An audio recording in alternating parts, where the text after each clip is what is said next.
Ladies and gentlemen, welcome to another episode of Cosmic Catastrophe on Revolution Radio. I am your host, Diamond, from the Oppenheimer Ranch Project. And joining us today is my lovely partner and co-host, Leah Shaper. Hello.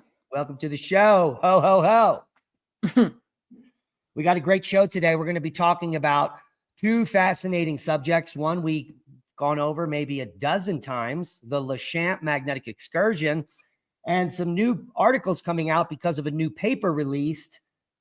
Is the lack of prehistoric sunscreen the reason that the Neanderthals are no longer with us? I think that may be one thing, but there's a ton of other stuff going on at the time, and we'll go over all that in great length for most of this show. But we're going to kick off the show with a topic that might not go over so well with people that live in coastal Pacific Northwest. A new paper coming out, and the headline is Cascadia earthquake may be even worse than feared. And this is because of subsidence. Now, we've known about subsidence in the area because there's been lots of geologic studies on the most recent tsunami and earthquake back in 1700. And so they've done tons of cross sections here in the tidal marshes to see that tsunami deposit. And what it's sitting on is dry land that trees were growing on. But these areas are now tidal marshes. So the conclusion was that the ground must have dropped. I didn't think they knew potentially how much it dropped, but the estimates were 1 and 2 meters. And now this new paper is confirming that. Yeah. Which is bad news, because the majority of people that live on inlets and estuaries and rivers in the Pacific Northwest near the coast, that's where all the houses are. It's where all the suburbs are. Mm-hmm. There are hundreds of thousands of homes just 10 feet above sea level. Right. And so that is pretty bad news. And these areas are going to drop like 6 feet or so. So yeah, that's it. Some could drop a foot, some 3 feet, some 6 feet. It's not like the same everywhere. Right. But there is some good news on the horizon. So what we are looking at, for all of those in Radio Land, you can rewatch the show on our Rumble channel, Magnetic Reversal News, 8 p.m. Mountain Time. It is replayed the same day after the show in the evening. So hopefully you will support us over there. Now, what we're looking at is a graph of the last 10,000 years of Cascadia earthquakes. Now, you've seen this graph before, haven't you? I don't know that I have, actually. Okay, so first time looking at it, what strikes you when you look at the graph? What's going on in the last 10,000 years here at the Cascadia Fault? Well, earthquakes are a regular phenomena here. Yeah, and it's very episodic, periodic, with very specific regularity. Yes. It's not that random. The 9 magnitude quakes are popping off every 300 to 500 years and never miss a beat. And they're arguably certainly more frequent than 10,000 years ago. What do you mean? Well, if you look at the incidence of large earthquakes 10,000 years ago, 8,000 years ago, it's less frequent than it is today. Yeah, and that's because there's more 8 to 8.5 magnitude quakes in the last 6,000 years. That's very evident on this graph. Yeah. And the good news on the graph, and I looked over it 100 times, that every time there is an earthquake of 9 magnitude or greater, the next quake is much less, 8.5. Right. Which means the next quake is going to be 8.5. Which is still quite significant. Unless it bucks the whole trend of the entire data set, which it probably will not. Right. There's no instance of a 9 being followed by a higher 9. Right. So it's like it's a little bit of good news because, of course, 8 to 8.5 is still pretty significant. Right. You're going to get 20% less buildings crumbling and maybe 20% less initial deaths. Right. It's not really the initial deaths that are the big game changer here in a Cascadia fault, which is coming. Currently, there is a 15% probability of an 8.5 or greater in the next 50 years. Mm-hmm. It's just a question of when, because when it does happen and the subsidence occurs, you're going to have hundreds of thousands of homeless people. You're going to have communities that are now in tidal zones. Mm-hmm. So you're going to have a lot of displaced people. And Yes. in the cities that don't flood, all the buildings are going to have collapsed. The infrastructure will be destroyed. Gas lines, pipelines, sewer, water, everything destroyed. So it is a complete demolition and rebuild, exactly like Gaza, for instance. Yeah. Yeah. So that is the unfortunate thing we have to look forward to.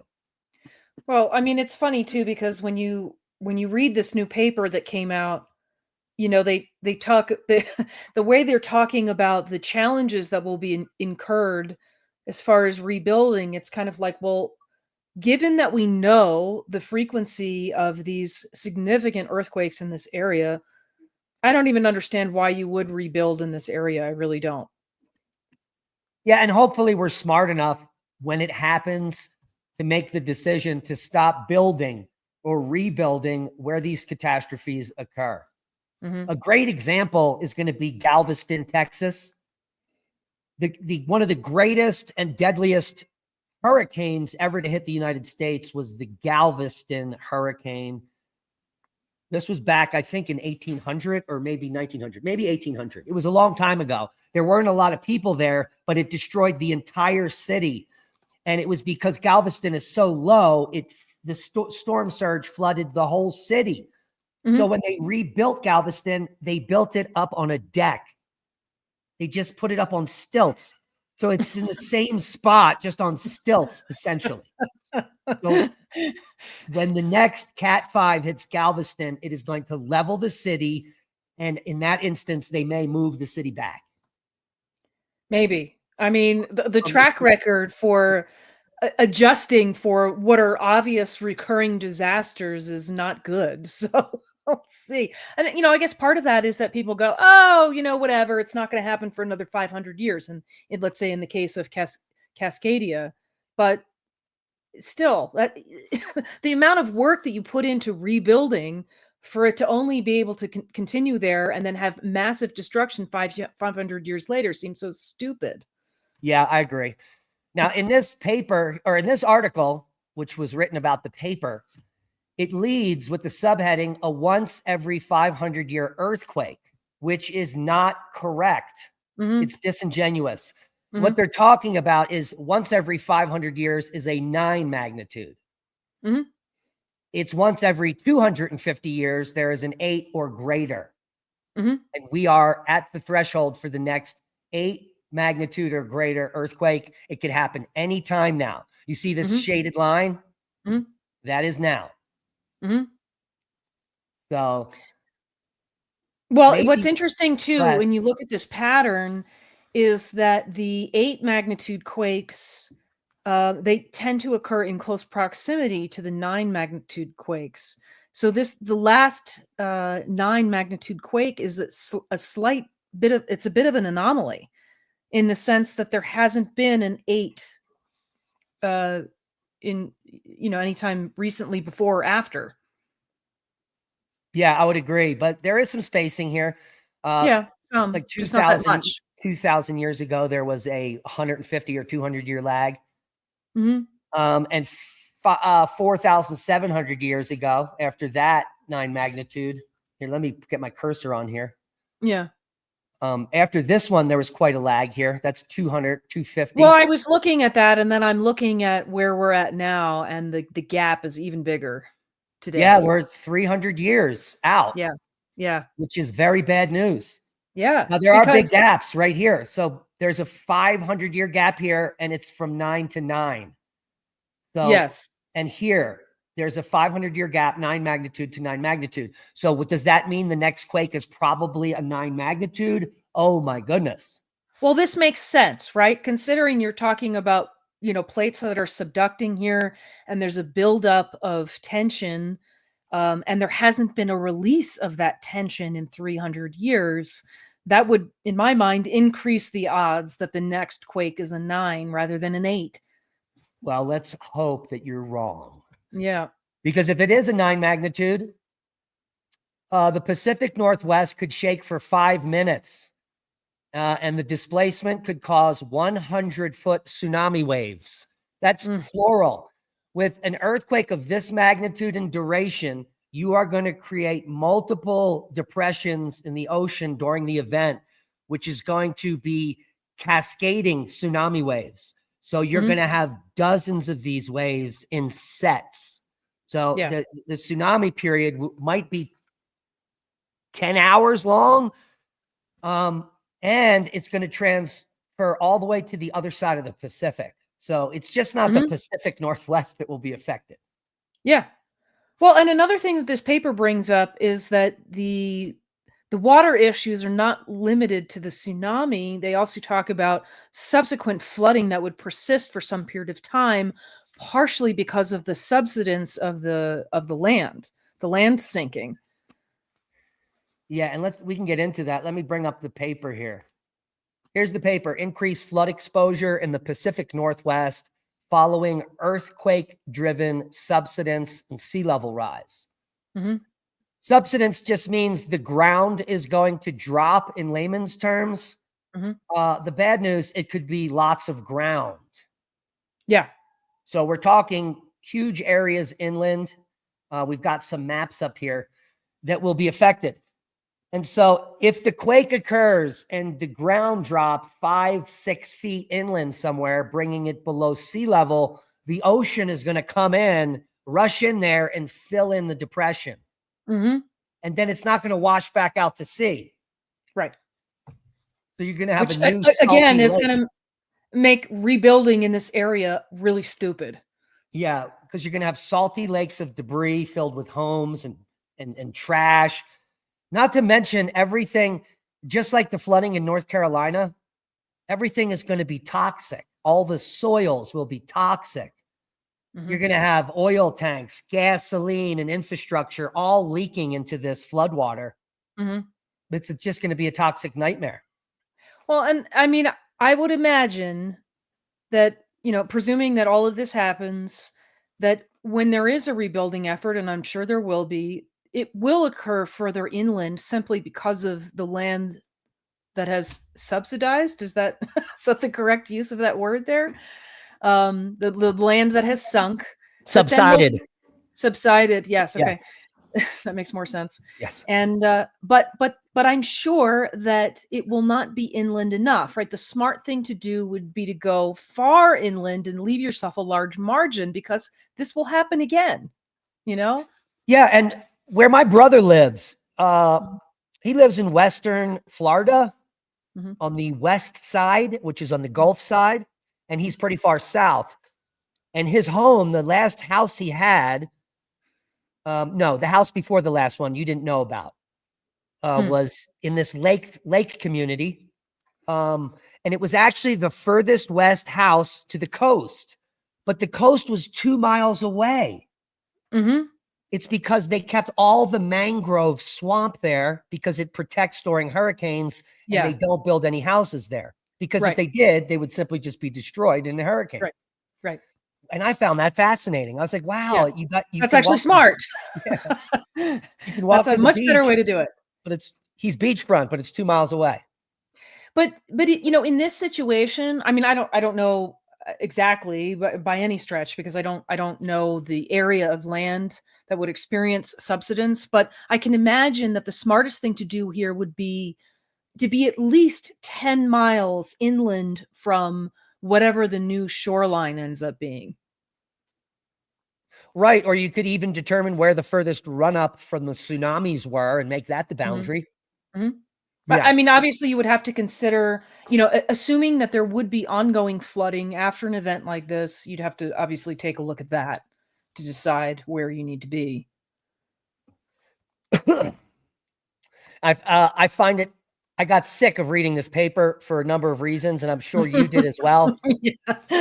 Because the way that they got funding was to tie this in with climate change. Well, in fact, the very first sentence, does it. They say, climate-driven sea level rise is increasing the frequency of coastal flooding worldwide, exacerbated locally by factors like land subsidence from groundwater and resource extraction. And then they say, however, a process rarely considered in future sea level rise scenarios is sudden, over minutes, land subsidence associated with great earthquakes, et cetera, et cetera. what I find funny about this is, in reality, sea level rise and this situation with the Cascadia Fault and the land subsidence there have almost nothing to do with each other. They're completely No. unrelated. And So why are we talking about this in the same paper? It's because they needed the funding. right. And let's say the sea level in this area rises 1 inch in the next 50 years. Mhm. Is that going to really be the game changer as the 112-foot tsunamis wash ashore? Right. Making it an It's so negligible by comparison. It's laughable. Oh, but the climate change is going to make this catastrophe so much worse. Yes. Yeah. Oh, So it's very annoying. I was immediately irritated by that. yeah. The lesser talked about hazard is going to persist for decades or centuries after the earthquake, said Tina Dora, the study's lead author. The tsunami will come in and wash away, and it's going to have big impacts, don't get me wrong. But the lasting change of the frequency of flooding, that's going to have to be dealt with. Mm-hmm. Well, sorry, just to backtrack a little bit on the annoyance with the climate change conversation. It's also kind of hilarious to think about. You surely have lots of people in the Pacific Northwest who are regularly freaking out about climate change. Meanwhile, this is probably not even on their radar. And this is obviously the much bigger threat. Or it's the real threat anyway. It's the non-imaginary one. Yeah, we have a lot of spare time on our hands. We interact with the public a lot. I taught at the university, and I know that 80% of the population is clueless. The majority of humanity is, unfortunately, a lot of you listening are not that smart. And you lack couth, sir. but what I'm here, think of this. If we were to take everyone in the Pacific Northwest that is in harm's way and poll them all, how many know that they're in harm's way? Right. And how many know they're in harm's way in a big way? We're talking about a 9 magnitude earthquake that once it begins, you've got nowhere to go. It's going to be shaking for minutes as buildings collapse around you. And then you just have a matter of minutes until the first waves come. The displacement is right offshore. It's not like you got like 30 minutes and tsunami sirens. There will be places hit immediately. As soon as the quake occurs, the ground will drop down, the water will draw out, and you will see the wave on the horizon. And then what do you do? To be fair, this is half. I mean, a quarter. No, less than half. Yeah. Maybe even less than a quarter. Maybe like a fifth or a sixth. And to be fair, it's not a matter of intelligence. It's a matter of knowing, of being informed. And part of the problem with that, obviously, is our media doesn't talk about stuff like this typically. I mean, they're talking about it a little bit. Obviously, we were just looking at an article that is referring to this paper. But you know, it's a limited conversation. Meanwhile, there's tons and tons and tons of conversation about anthropogenic global warming. So yeah, true that. And the bad news is that if you look at all the lags on the earthquake chart here, the lags between the quakes, all the largest lags are about the same size. And that is the exact time span we are at now, right now, this decade. So there's no other wider spreads in the last 6,000 years than right now. So this quake is coming. Most people that are alive may be alive to witness this quake. And that's just the facts of the Cascadia earthquake zone. Now, if you live there and if you're somewhere that's very close to sea level, after the publication of this paper and you listening to this, this is a perfect opportunity to sell your home. Yeah. I mean, it's hard for any regular human being, you know, given that your whole life may be rooted in this place, and then you learn this, and even though the evidence is very clear that this will happen, it's still very hard to make that decision. You know, it's hard to uproot your whole life based on this thing that may or may not happen in your lifetime. Yeah. That's hard. But California is a little different. Southern California is on a fault zone that major faults occur every few decades. We haven't had a big one since, like, remember when we were kids, when the freeways all collapsed. That was what, in 86 or 9 or I don't remember. you remember the quake though, right? Yeah. Yeah. I mean, it was all over the TV. We didn't even have cell phones back then. And it Isn't was, that when we started talking about, the idea that California would break off and separate from the rest of the continent? I hope so. Gavin Newsom needs to be on that piece that the Western piece is floating away. All right. We beat this with a dead horse. Anything else you want to talk about with the Cascadia subduction? No. Cool. All right. Next topic. Was it the lack of sunscreen that killed off Neanderthals? Now, I find this picture probably to be one of the most accurate depictions of prehistoric man I've seen in a while. They don't look dumb. They don't look ooga booga. They look buff. They got some cool jewelry. They got some tailored clothes. They got a fire in a fire pit. They seem pretty together here, don't they? Yeah, I had a similar reaction. In fact, I literally was going to say the same thing, that they don't look ooga booga. But these are probably not the Neanderthal. These are probably anatomically modern humans, AMHs. Mm-hmm. And I find it funny that they refer to early man as AMH. Mm-hmm. Did that strike you as if they're not the same exact as us? It's a way of putting us in an inferior category. We're prehistoric man, but we look like us today, but they weren't like us. We're sophisticated. Yeah, no, right, because there always has to be this distinction made, the presumption being that the AMHs were not as intelligent as us and not as progressed and civilized, but the intelligence factor is BS, and what you call civilized is just a matter of perspective. So I don't see any distinction. Well, I got to say too that there is an implication in here as well, that the Neanderthals were not as intelligent as us either, or as intelligent as the AMHs. That presumption seems to be in there also. Yes, indeed, it is, which may or may not be true. Right. But there is a fact that there is a particular cave in Europe that they've just studied where there is overlap for thousands of years, where Neanderthal and modern humans are living in the same cave at the same time for generations. Mm-hmm. So they would have, think about that. They would have all known the same things that they know in the cave. Yeah, and for that reason, because this paper does not provide direct evidence of anatomically modern humans having more skills to adapt to a weak magnetic field. I mean, they're suggesting that there's evidence that AMHs had these adaptations and Neanderthals did not, but it's not weighty evidence by any stretch of the imagination, because it could just be that there's lots of things that we haven't found yet. So I don't find it particularly convincing, because I do feel like there's this premise in here that the Neanderthals didn't do things that AMHs did. For example, using red ochre to protect their skin, or to make tailored clothing versus non-tailored clothing.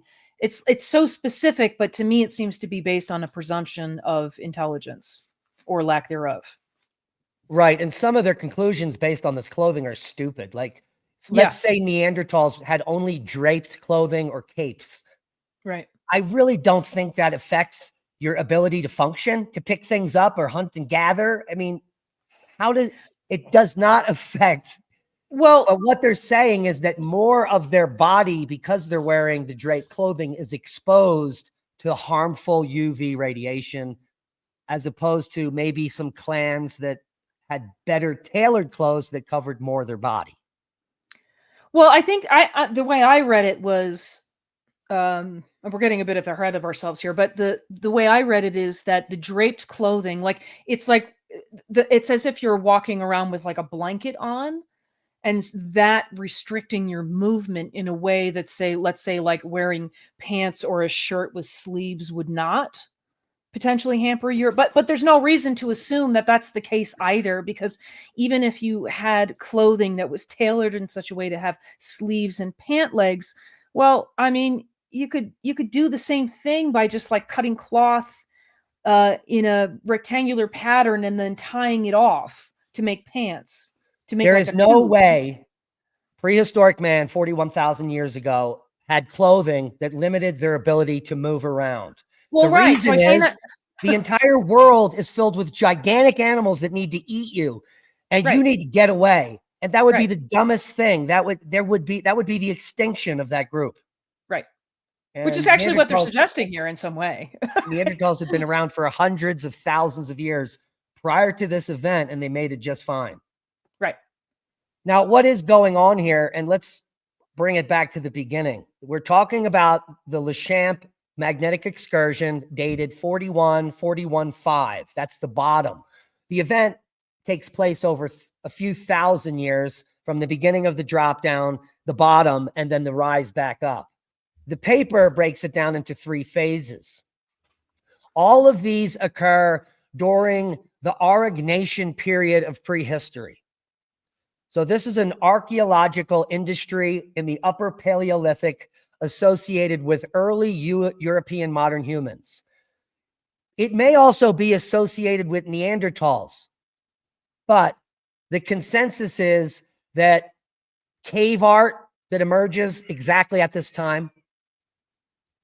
Here's a great example of that. Carvings like the Lion Man. This is dated to 41,000 years ago, same as the cave art. Some of the first cave art in Indonesia also dated to 41,000. Also, the oldest musical instrument known dated to 41,000 years old. This is a bone flute.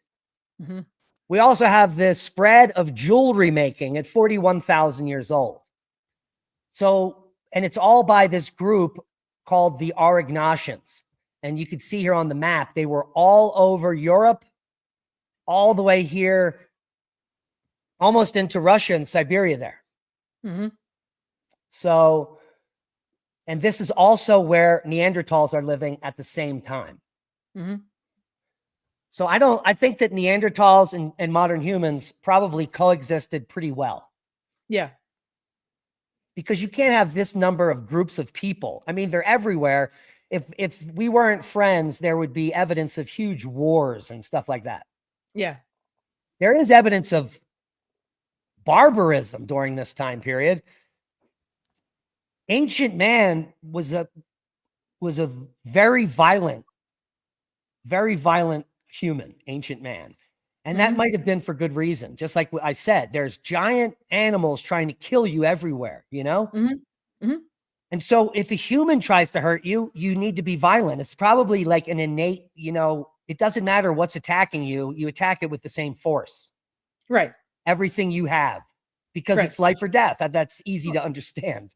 It's a necessity, and the only reason it's not a necessity right now is because we have civilizations with laws that tell you you can't do that and will handle, you know, threats in a different manner. But obviously there are situations where you do that because it's the only option. It's no different, really. Yeah, I agree. You know, we probably have not lost our violent tendencies in reality. We've just suppressed them. So I wanted to point out here that not only is 41,000 years ago the worst time to be on Earth, probably in the last 250,000 years, except for like the Toba eruption and other events like that, which are short-lived. This is a long-lived period of a few thousand years where all hell is breaking loose on Earth. And the extinction of megafaunas occurs. The extinction of an entire hominid species, the Neanderthals, occurs. But cave art, carving, musical instruments all spring up out of nothing. So what is driving that enlightenment? What is driving the Renaissance? Right. Well, I mean, it's interesting for 2 reasons, right? You and I have discussed before the idea that during periods of weak magnetic field strength and the resulting excess in radiation that comes in, may have very well have forced people into caves, and perhaps hunting was done at night, and then, your brain is still active, and so you're going to want to do stuff. But I'm also now wondering if the excess cosmic radiation coming in may have even triggered this creative process. Like I've discussed with you, for example, like when we had the solar storms last May, I personally could not sleep at all. And I felt like I was downloading huge amounts of information out of thin air. So maybe there's something similar happening for these people during a weak magnetic field that inspires a lot of creativity. Right. And it could be multifaceted. We do have evidence that during the most recent Renaissance, it was during a cold period on Earth with low solar activity, which would have meant high cosmic radiation. And it got very cold and it drove people indoors. And we got things like Stradivarius violins and all this amazing artwork and fantastic symphonies, all written in this time period. None of that happening today. Yeah. So it could be the factor that everyone's driven inside. They've got all this time on their hands in a new environment. And what are you going to do? You're going to create music and art. That's what you do in a cave or a house. If you're driven indoors, you got to do all new stuff. Before we were able to frolic through the woods, it's all sunny and happy and run around and play with the birds. But when you're driven into a new environment, you've got to do a whole bunch of new things. So it could be twofold. It could be the cosmic radiation affecting the brain and exciting it in some way and getting put in a situation where you can start creating. Something else that really struck me about this paper, and this is more talking about the scientific aspects of a magnetic excursion. So it really struck me, right, that when you're, with the magnetic field of Earth, let's say as it is right now, you have the strong dipole that is generally north to south.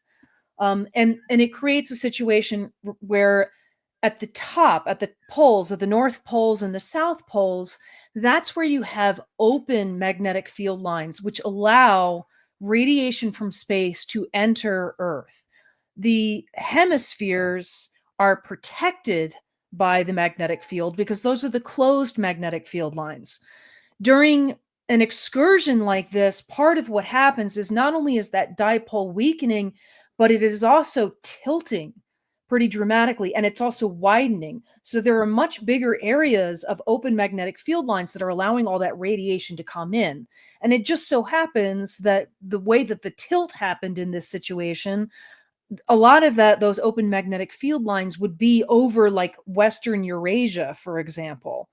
And so we have humans and Neanderthals living in these areas. And so if it's true that this can inspire more learning and creativity and mental stimulation, then it makes even more sense that we were creating amazing things during this period. Yeah, I agree. So I'm going to pull up the map here. And this is really not a good thing to start with. We won't start with the map. Let me start with can you hear me? Yeah. Yeah, I'm just doing a lot of stuff I've never done before. That's all right. We're recording our show a little bit differently today, so. All right, here we have what the team asserts, and they're skipping around timeframes here. And I think that maybe I can give you a little different impression of what's happening during the excursion. I don't think it's as specific as what they're laying out here, because about 15 years ago, they did a reconstruction of what the dipoles were doing. And then I think from that paper and this study, they're now extracting the image of the auroral belt. Yeah. Yeah. But it's much more highly variable. Yes, I would agree. Meaning it's really shifting rapidly on a daily basis, back and forth, like phasing in and out. Right. And so they can get a general consensus of where the general field is at any given time. But in between these times, it's highly irregular. In fact, it's estimated sometimes there were up to 5 dipoles at an instant. Well, so there's that's not the just thing. north and south moving. There's 4 norths and 2 souths. Right. I mean, that's just it too, right? Is that the strength of the dipole is dramatically weakened. And that contributes to the chaos of the magnetic field, right? When you have a really strong magnetic field, that kind of keeps everything in place and in check. And the chaos is because everything is shifting and changing because nothing is really that well defined or that strong. All right. And so that's how this map now comes into play. The darkest areas, that darker brown.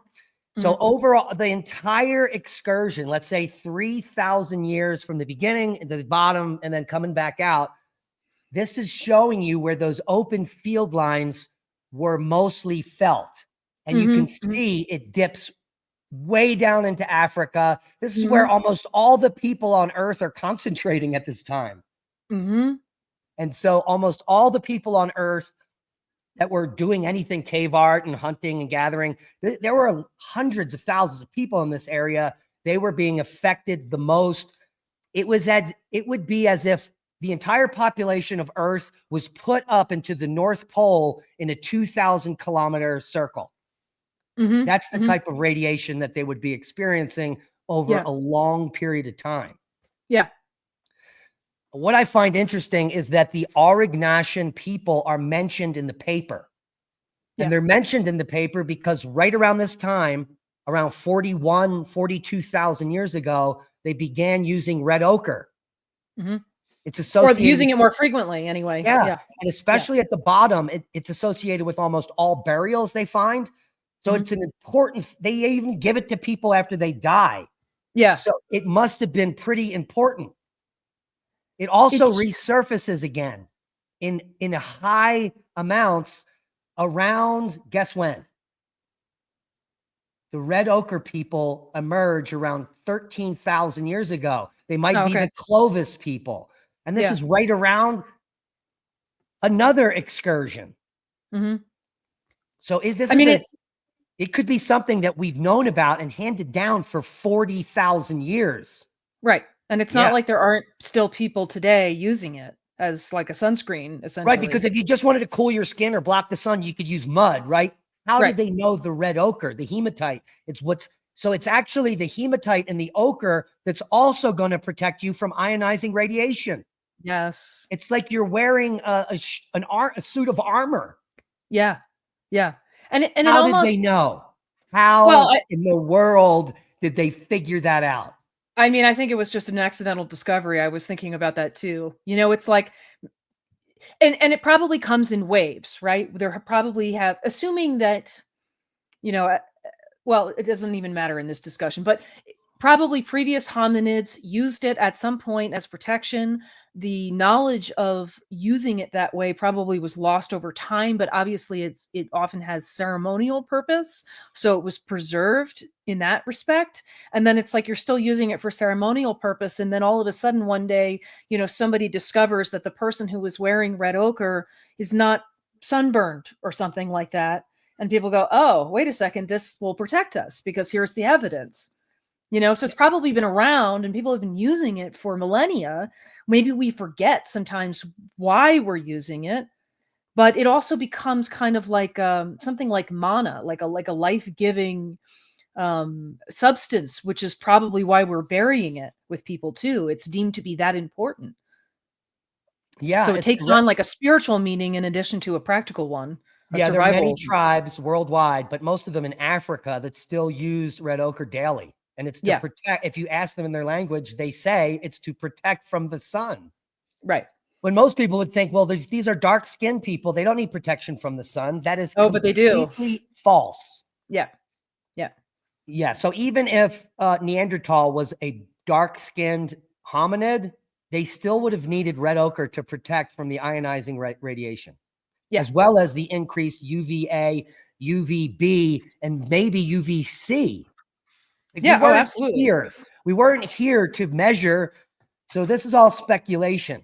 But what's also going to be happening is the complete obliteration of the ozone. And let's go back to that graph. What happens when the auroral belt changes? Where am I? Is it the complete breakdown of anything you know that was weather patterns. So the reason the weather moves west to east on Earth and we have these nice jet streams is because the aurora is at the poles and it allows the weather to nicely go in a circle at the equator. If you shift them, you're going to have weather going in reverse, going north south, coming from every different direction. You're going to have storms that brew up immediately for no reason because of the magnetic field lines. You're going to have the biggest lightning storms ever imagined everywhere on Earth because you're going to be allowing this. You're going to shrink the magnetosphere. Space is going to be very close to the surface of Earth in some instances. It's a terrifying time. I mean, this does bring home the fact that weather in reality is electrically and magnetically driven, right? Through this process, basically. Right.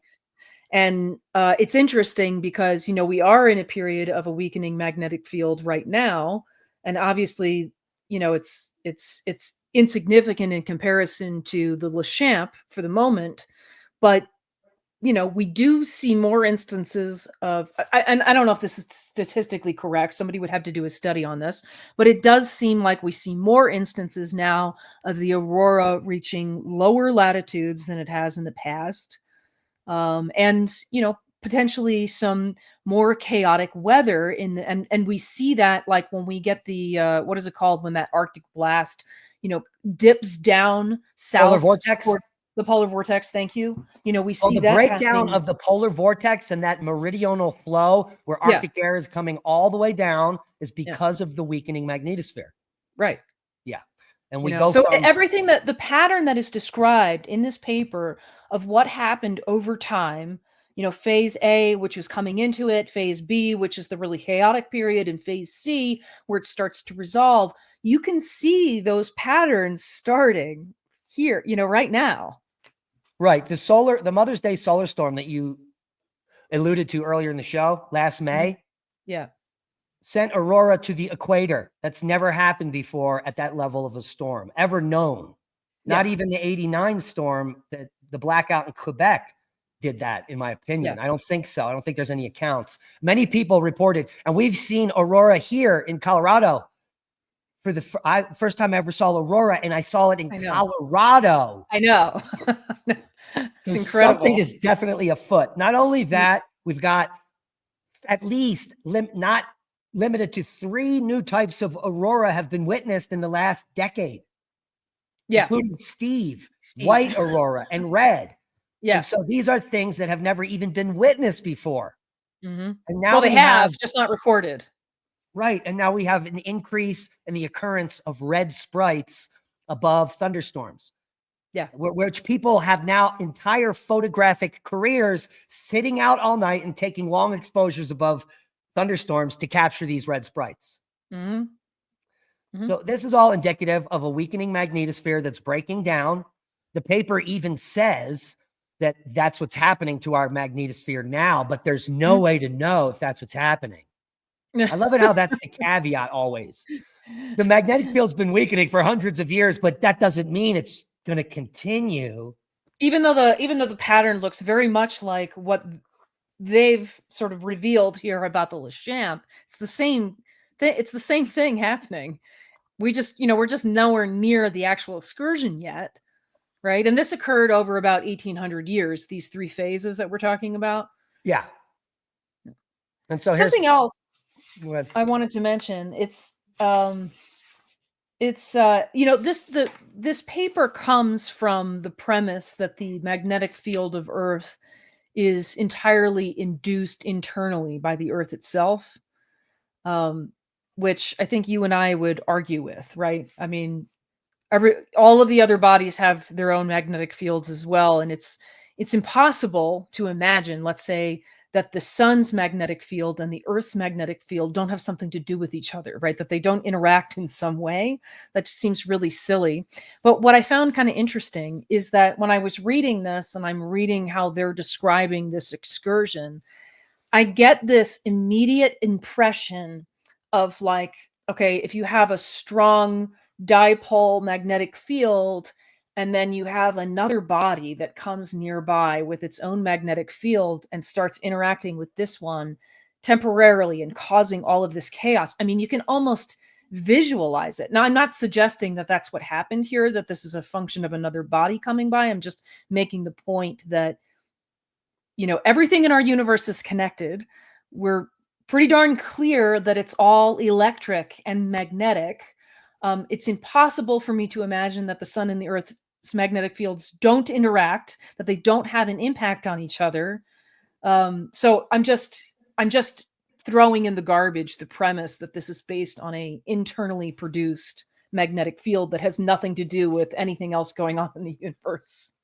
Right. The solid iron liquid outer core idea that's creating the dipole, that would mean that all magnetic fields on all planets they would need that type of interior. Well, that's problem number one, right? and the sun definitely doesn't have that type of interior. Right. So, but yet they all have magnetic fields that are connected. It's just and science knows this. Even on the Enlil spiral solar wind prediction, they show Birkeland currents connecting from the sun to the earth. Yeah, right. I mean, right. They know so that I mean, the real question, right, is what is the trigger for an excursion, right? It obviously has something to do with our interaction with the sun, but like what's different that is happening at this time that is changing the dynamic so drastically that it causes our magnetic field to go into chaos like this? That's the big question. It's something you and I have hypothesized a lot about, but it's all speculation. Well, if there is a galactic current sheet and we're like moving in it, there could be changes similar to the blackout that just happened in Europe. The frequency in the line shifts and it's almost a catastrophic drop off. But recovers. Did you see that graph that I sent you about that? It's kind of, it looks just like this graph. Yeah, it does. The frequency literally like drops off a cliff for a period of time. It's not really a cliff. If you look at the axis on the graph you sent me, it's a minuscule amount. It drops from 50 hertz to 49.9. And but the tolerance is so small. Right, because if it just went another 50% deeper, it could have been a blackout for months. Right. Yeah. Right. Yeah. So it's not off a cliff. It's off a cliff relative to the tolerance in the electrical grid, which is extremely small. Now, the biggest threat is really in the beginning is not to people. In the beginning, as we deepen into this, all the hundreds of thousands of pieces of space junk in low orbit, those are going to get fried. And so it is going to be a party in the sky. We're going to have shootings. We're going to have meteor showers all night, every night, 365 days of the year. Right. And they might be some good ones, like the breaking up ones of Elon Musk's craft, that look like, they look like comets. Right. So the first thing that's going to be affected is all the low Earth satellites.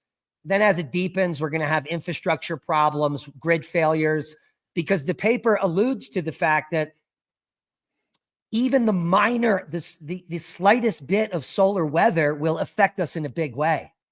Well, so we don't have to worry about an X100 anymore. An M flare may take out the grid. Well, and we're starting to see that already, right? We've seen some relatively minor solar events that are producing geomagnetic storms that are larger than we expected. Yeah, exactly. Yeah, and just a small shift in the BZ angle over the last 24 hours sent us into geomagnetic storm with no space weather. That's crazy. So we're going to have to keep a close eye on this. It's not really exponentially happening. This has been now happening. We've been witnessing it for over a decade. And so it's slow and steady, but it's progressing. Well, the strength of the magnetic the decrease in the strength of the magnetic field is exponential. I think just from our perspective, it's not exponential simply because an excursion, let's say the Lashamp occurred over 1800 years. So that's, relative to a human being's experience, that's a long time. Yeah. And if I can go over to the graph here, can you see my cursor? Yep. Yeah. So we are right here on the drop down. Yeah. Just at the beginning. And we're about 10% into a full excursion. If we consider the Lashamp a full excursion, if you come all the way down to the bottom here, it's a reversal. Yeah. And we did It's reverse temporary. several times during Yeah. this 100-year bottom, Yeah. but it didn't stay there. Right. Right. And then we came back out into normal, the original polarity. For our listeners and viewers, you know, a magnetic reversal is when the field reverses essentially permanently, whereas in an excursion, it may reverse temporarily, but it will ultimately go back to where it was. Right. And the last permanent reversal was the Mahas Brunus 780,000 years ago. Right. And we're long overdue for a complete reversal. So we may be in the next reversal. Well, that's the other thing, is we don't know what's coming next. Is it a reversal or an excursion? And a reversal, according to this paper, can take much longer, like 20 to 30,000 years, whereas this can occur in a relatively short period of time. So that kind of raises another interesting question, you know, which of those two things, a reversal or an excursion, is more damaging to life on Earth? Well, if it's a reversal and you get this chaotic stuff going on for tens of thousands of years, that is an extinction event, in my opinion. Well, I was wondering if a reversal is happening slowly over a long period of time, it could be that there's less actual chaos in the magnetic field. It's like almost like a slower adjustment. I mean, it has to be chaotic at some point, just at the point where you reach essentially a magnetic field of zero, right? That has to happen in order for a reversal to actually happen. Yeah. Even if it's only, you know, for a split second, it has to happen. So there's going to be chaos in there, but I kind of wondered if the gradual reversal might be overall less chaotic.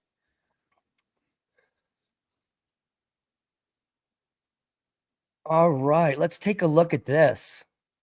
I mean, this is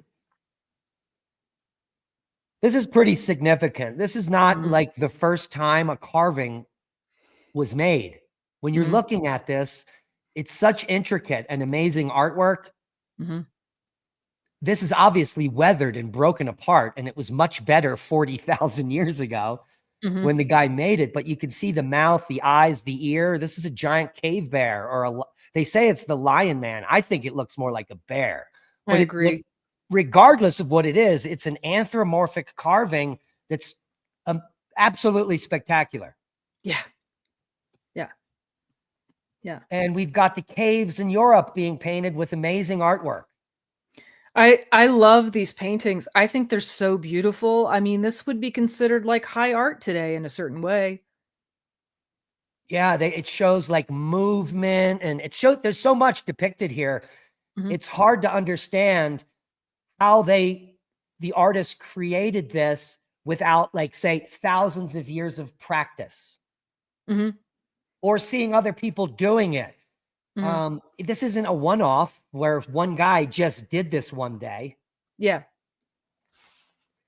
Also during this time, there is no depictions of scary comets or anything celestial in nature happening, which would have caused this excursion. If it was like a Venus flyby or a big comet, like you alluded to, I think that would be the main premise of all the artwork on Earth at the time. Yeah, probably. And we really don't see any of it. So that is a conundrum. Yeah. And it couldn't have been that bad if they're making bone flutes and playing songs in the cave. Right. I mean, think about it. Right. Are you going to make a flute if it is Armageddon? Maybe you will, you know? Maybe you will, to calm people down, you know? Yeah. I don't know, but yeah. Yeah, I find it fascinating. The early jewelry, 41,000 years, was kind of nasty. It was made with mostly teeth, human and animal. Right. So, but it might have been some type of reverence, like to an animal you killed that fed your family, or an uncle that died, or maybe even a mean person that you had to kill that came into your cave. Right. And it could also be partially a status thing, you know, like this strong man, Oh yeah, he killed all these cave bears. This lion over here, and he's got the teeth to prove it, kind of thing. And then that, yeah, it's like a teardrop right here. Right. um, but yeah, it's just, I mean, I'm still struggling with the Neanderthal piece in this, because we do know that the Neanderthals did go extinct at this time. And the real question is why exactly? The premise of this paper is that the Neanderthal did not have the correct adaptations to deal with the extra radiation, but the evidence for that is very scant, and it's based solely on AMH having certain like bone needles and stuff like that, which is they're claiming is evidence that they had tailored clothing.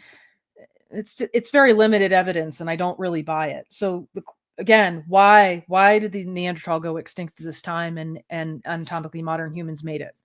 I think it's as simple as Neanderthals tended to live in the plains, and anatomically modern humans tended to live in shelters, rock shelters. So the Yeah. one group was exposed to all the radiation all the time before anyone figured it out. And the Yeah. other group was in shelters the whole time. So they're not really getting exposed as often. And Yeah. one group outlives the other. It's just that simple. It's not like a big You, thing. In you know, fact, and some new studies show that Neanderthals may have lived as long as a few thousand years after. So they're as yeah, recent as 38,000, they think they've dated some Neanderthal. yeah. So there could have been small groups that did make it, but they eventually just died off. Yeah, no, that makes sense. And another thing that Because they are in us. Think about that. So we were interbreeding with us, so they didn't really die out in a sense. They lived on forever. yes, yes. And another factor that really kind of makes that click for me is, there's brief mention in this paper of what overexposure of UVR, the ways in which it affects the body, right? Obviously, sunburn, carcinogenesis are two of those things, but also immunosuppression. Yeah. That's big. Ocular pathology, blindness, obviously an issue. And the other big one is folate depletion. Yep. Right? The amount of folate that you are taking in or able to utilize in your body is going to have a major impact on babies. babies and birth Yes. defects. So that's probably a huge factor. Well, that was a great show. Guys, if you support freedom of speech, support Revolution Radio. We do this radio show in Studio B every Saturday, noon Mountain Time, where information never sleeps and truth breaks the spell. And you can also find this show tonight, Saturday, at Magnetic Reversal News on Rumble at 8 p.m. Mountain Time. And so if you're just listening, you can find all of the visuals that we've been discussing on this show in the video on Rumble.